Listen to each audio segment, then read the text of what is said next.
जादुई तोता। एक छोटे से गांव में एक गरीब परिवार रहता था। उस परिवार में रामू और उसकी बीवी सीता उसके बेटे चिंटू के साथ रहते थे।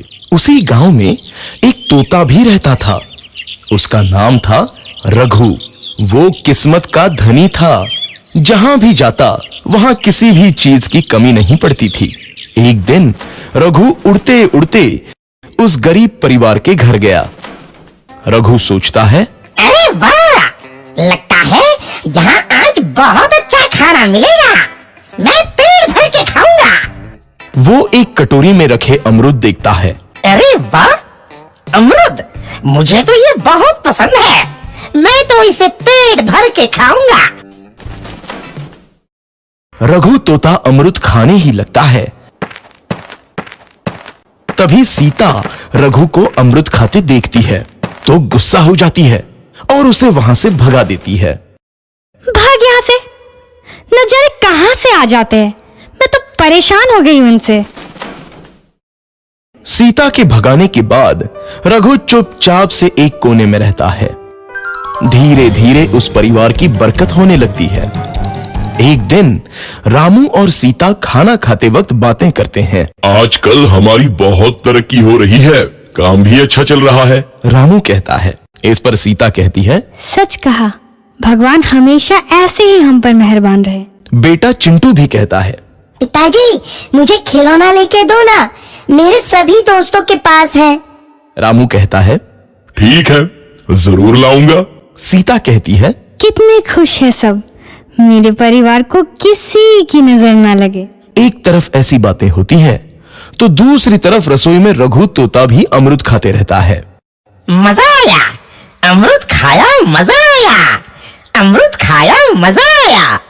तभी सीता रसोई में आती है और रघु तोते को अमरूद खाते देख बहुत गुस्सा होती है। सीता रघु को बाहर निकालने के लिए पिंजरे में अमरूद रखती है।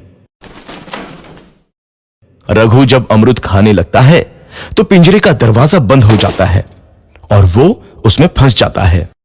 मुझे बाहर निकालो, मैं यहाँ फंस गया हूँ, मुझे बचाओ। अगले दिन सीता पिंजरा उठाकर बाहर दूर उस रघु को छोड़ देती है।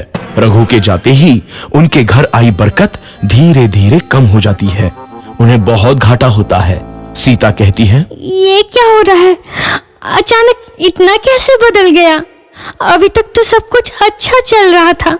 रामू कहता है, लगता है भगवान हम पर रूठ गए हैं। चिंटू भी कहता है, लगता है अब मुझे खिलौने भी नहीं मिलेंगे। और वो रोने लगता है और बाहर चला जाता है।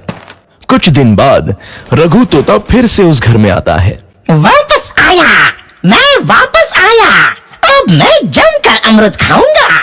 रघु सीधा रसोई घर में चला जाता है और अमरूद खाने लगता है। कुछ देर बाद सीता रसोई में आती है और रघु को देख कहती है, एक तो घर में पहले से इतनी दिक्कत चल रही है और ऊपर से ये तोता मुझे और परेशान कर रहा है। सीता रघु को वहां से भगा देती है। रघु उड़कर किसी कोने में छुप जाता है। कुछ दिन बाद धीरे धीरे उस घर की बरकत वापस आने लगती है।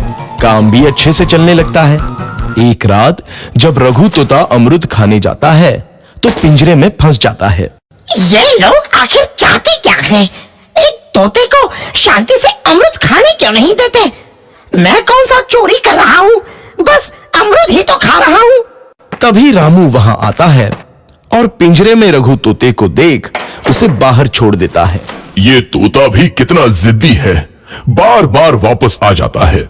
जैसे ही रामू रघु को छोड़ देता है, अगले दिन से फिर से उनके घर की बरकत जाने लगती है। काम में घाटा होता है।